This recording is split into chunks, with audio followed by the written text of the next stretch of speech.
it more sort of tantalising, I suppose, to watch these programmes. If you've never been interested in what they're talking about before, the fact that this has been all over the press here and in the States, there'll be more people tuning in to see what the fuss is about. For Nigella, I would guess that it probably buoys her career. For those that don't know about her in the United States, suddenly there's this celebrity, not just celebrity chef, but celebrity figure, and they'll want to tune in just to see what all the fuss is about.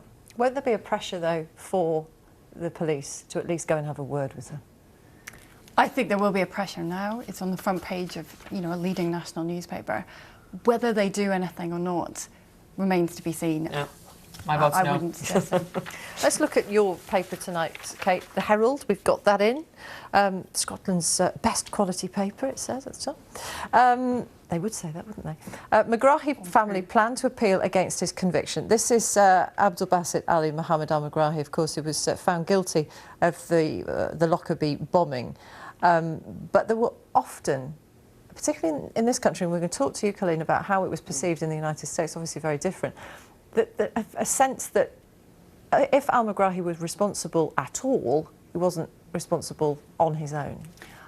Absolutely. Al-Megrahi is the only person who's ever been convicted of this dreadful atrocity, the 25th anniversary of which is tomorrow. But you're right, the families of the British victims have always had more question marks about his conviction than they have the US families. And part of their problem is that they think there was too much circumstantial evidence that was used to convict him. And the real concern for them is that if al-Megrahi is not guilty of this, then the person who murdered their children in this dreadful atrocity is still out there and still needs to be brought to justice. It's interesting that his family, al-Megrahi, he's obviously dead now, but it's a sort of posthumous appeal that his family would like the Libyan government to help them fund, because they certainly can't afford to do it. And yet there are British families who would, oddly, support that appeal.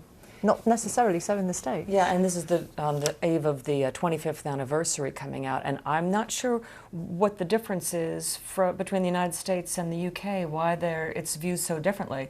Now, this was heard before a 3-judge panel, if I'm remembering correctly.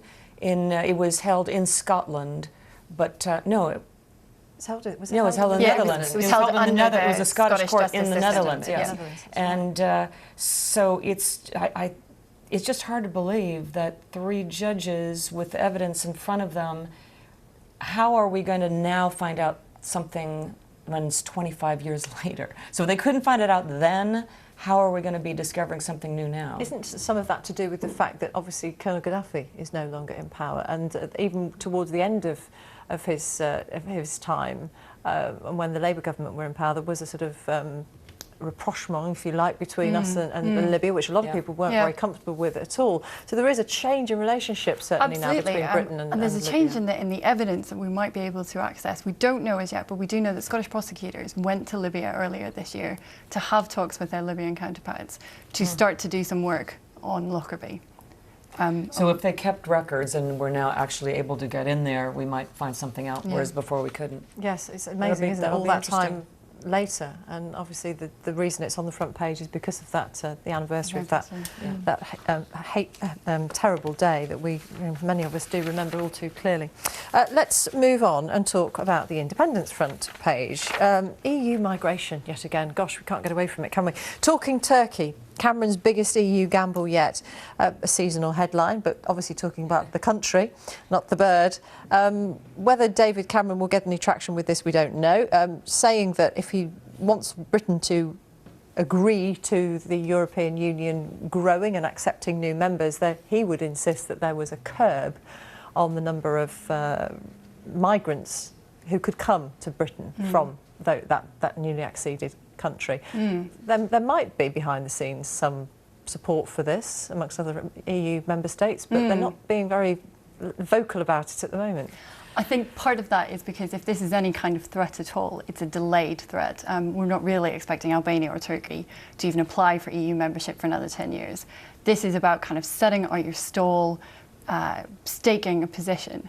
And in the background to all of this is, of course, the fact that David Cameron has promised us an EU referendum in 2017. And he said that by that stage, he'll have negotiated lots of things with the European Union.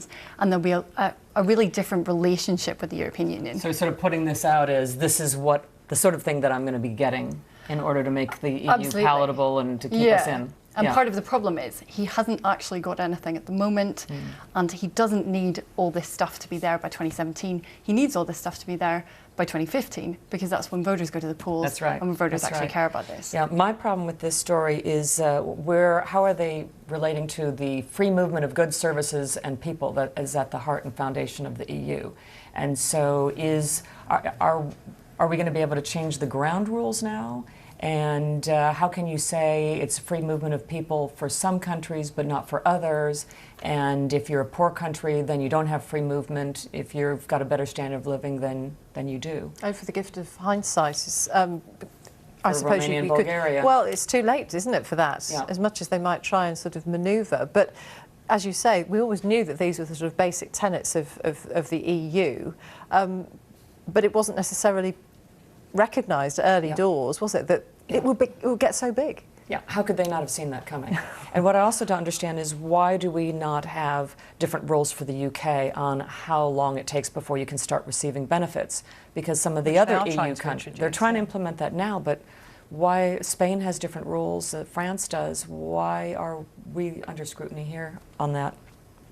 So this is probably going to be on the front pages for quite some time, do you think, as he ramps it up? Well, it was in the front pages 2 weeks ago, it was in the front page last week. I do feel like we're talking about it quite a lot here on the paper review. And given that we know that, these changes that we're expecting on people coming from Romania and Bulgaria start on January the 1st, I expect that we'll be talking about it for quite some time. And also, what you don't usually see Turkey being mentioned as EU accession. It's more like that's off the burner. It's talking of Turkey off the burner. Yes. There you go. Very Susie. good. Well done. I like it. It was that Grillo Patty that did it. Go, for me. it's got you punning. Yes. It's not a good habit, Colin.